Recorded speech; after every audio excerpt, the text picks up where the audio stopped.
मंडळी, मुंबईतील नेस्को सेंटरमध्ये झालेल्या एका भव्य लाईव्ह म्युझिक कॉन्सर्टमध्ये एक धक्कादायक घटना घडली आहे, ज्यामुळे संपूर्ण मुंबई हादरली आहे. हजारोंच्या गर्दीत सुरू असलेल्या या कार्यक्रमात अचानक काही तरुणांची प्रकृती बिघडली आणि काही तासांतच दोन तरुण विद्यार्थ्यांचा दुर्दैवी मृत्यू झाल्याची बातमी समोर आली. या प्रकरणामागे अंमली पदार्थांचा ओव्हरडोस असल्याचा संशय व्यक्त केला जातोय, तर आणखी एक विद्यार्थी अजूनही गंभीर अवस्थेत उपचार घेत असल्याची माहिती आहे. पण मंडळी, नेमकं त्या रात्री कॉन्सर्टमध्ये असं काय घडलं होतं? त्या विद्यार्थ्यांना नेमकं कोणत्या गोळ्या देण्यात आल्या होत्या? आणि एवढ्या मोठ्या कार्यक्रमात सुरक्षा व्यवस्था असतानाही अंमली पदार्थ आत आलेच कसे? या सगळ्या प्रश्नांची उत्तरं जाणून घेणार आहोत या व्हिडिओच्या माध्यमातून. नमस्कार, मी अपूर्वा आणि तुम्ही पाहताय विषयच भारी. मंडळी, ही घटना घडली 11 एप्रिल रोजी मुंबईच्या गोरेगाव पूर्वेकडील नेस्को सेंटर या मोठ्या संकुलात.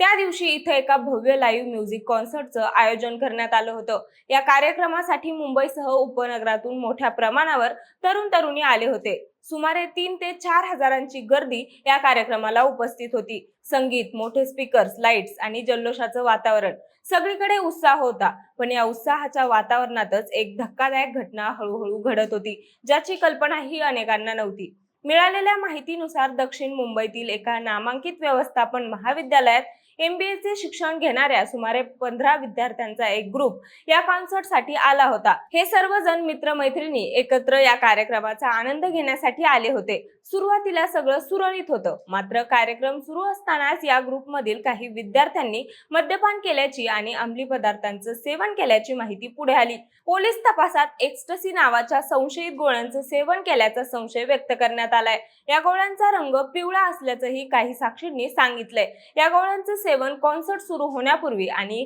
कार्यक्रमादरम्यान करण्यात आलं असावं, अशी माहिती तपासात समोर आली आहे. सुरुवातीला त्याचा काही परिणाम जाणवला नाही, पण काही वेळानंतर परिस्थिती अचानक बदलली. या विद्यार्थ्यांपैकी काहींना चक्कर येऊ लागली, शरीर थरथर कापू लागलं, श्वास घेण्यास त्रास होऊ लागला. त्यांच्या मित्रांना परिस्थिती गंभीर असल्याचं लक्षात आलं. कार्यक्रमाच्या गर्दीतून त्यांना बाहेर काढण्यात आलं आणि तातडीने रुग्णालयात हलवण्याचा निर्णय घेण्यात आला. काही विद्यार्थ्यांना तातडीने हिंदू सम्राट बाळासाहेब ठाकरे ट्रॉमा केअर रुग्णालयात उपचारासाठी दाखल करण्यात आलं, तर एका तरुणाला गोरेगाव मधील खासगी रुग्णालयात नेण्यात आलं. डॉक्टरांनी तातडीने उपचार सुरू केले, मात्र या दोघांची प्रकृती अत्यंत गंभीर होती. उपचार सुरू असतानाच एका 28 वर्षीय तरुणाचा मृत्यू झाला. ही बातमी समजताच मित्रांमध्ये आणि कुटुंबियांमध्ये एकच खळबळ उडाली. याच दरम्यान दुसऱ्या एका 24 वर्षीय तरुणीची प्रकृती ही झपाट्याने खालावत गेली. तिला पुढील उपचारांसाठी दुसऱ्या खासगी रुग्णालयात हलवण्यात आलं.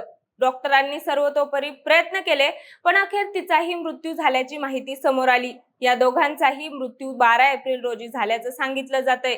याशिवाय आणखी एक विद्यार्थी गंभीर अवस्थेत असून त्याच्यावर अद्याप उपचार सुरू असल्याचं समजतंय. या घटनेनंतर संपूर्ण परिसरात एकच खळबळ उडाली आहे. एवढ्या मोठ्या कार्यक्रमात अशी घटना घडल्यामुळे अनेक प्रश्न उपस्थित झाले. या प्रकरणी वनराई पोलीस ठाणे इथे गुन्हा दाखल करण्यात आला आणि पोलिसांनी तातडीने तपास सुरू केला. पोलिसांनी मृत विद्यार्थ्यांच्या मित्रांची आणि कार्यक्रमात उपस्थित असलेल्या इतर व्यक्तींची चौकशी सुरू केली. या चौकशीत एक महत्त्वाची बाब समोर आली. मृत विद्यार्थ्यांच्या वर्गातीलच 2 विद्यार्थ्यांनी त्यांना एक्स्टसीच्या गोळ्या पुरवल्याचा संशय व्यक्त करण्यात आला. या माहितीच्या आधारे पोलिसांनी या दोघांना ताब्यात घेतलं आणि त्यानंतर त्यांना अटक करण्यात आली. तपास पुढे सुरू असतानाच या कार्यक्रमाच्या आयोजनाशी संबंधित आणखी 3 जणांनाही अटक करण्यात आली. या अटक करण्यात आलेल्या व्यक्तींमध्ये कार्यक्रमाशी संबंधित व्यक्ती आणि प्रदर्शन स्थळावरील एका वरिष्ठ व्यवस्थापकीय अधिकाऱ्याचाही समावेश असल्याची माहिती समोर आली आहे. या कार्यक्रमात पुरेशी सुरक्षा आणि खबरदारी घेण्यात आलेली नव्हती, त्यामुळेच अंमली पदार्थ कार्यक्रमस्थळी आणले गेले आणि त्यांचं सेवन करण्यात आलं, असा आरोप पोलिसांकडून करण्यात आलाय. या प्रकरणात सदोष मनुष्यवधाचा गुन्हा दाखल करण्यात आला असून ड्रग्जचा पुरवठा नेमका कोणी केला याचा सखोल तपास सुरू आहे. मंडळी, या घटनेमुळे एक अत्यंत गंभीर प्रश्न समोर आलाय. एवढ्या मोठ्या प्रमाणावर गर्दी असलेल्या कार्यक्रमात अंमली पदार्थ आत आलेच कसे? कार्यक्रमस्थळी सुरक्षा तपासणी योग्य पद्धतीने झाली होती का? आयोजकांनी आवश्यक नियमांचं पालन केलं होतं का? असे अनेक प्रश्न आता उपस्थित केले जाते. या घटनेमुळे केवळ मुंबईतच नव्हे तर कॉलेज वर्तुळातही भीतीचं वातावरण निर्माण झालंय. पालकांमध्ये ही चिंता वाढलीये. या संपूर्ण घटनेत 2 तरुणांनी आपला जीव गमावला. त्यांच्या कुटुंबावर दुःखाचा डोंगर कोसळला.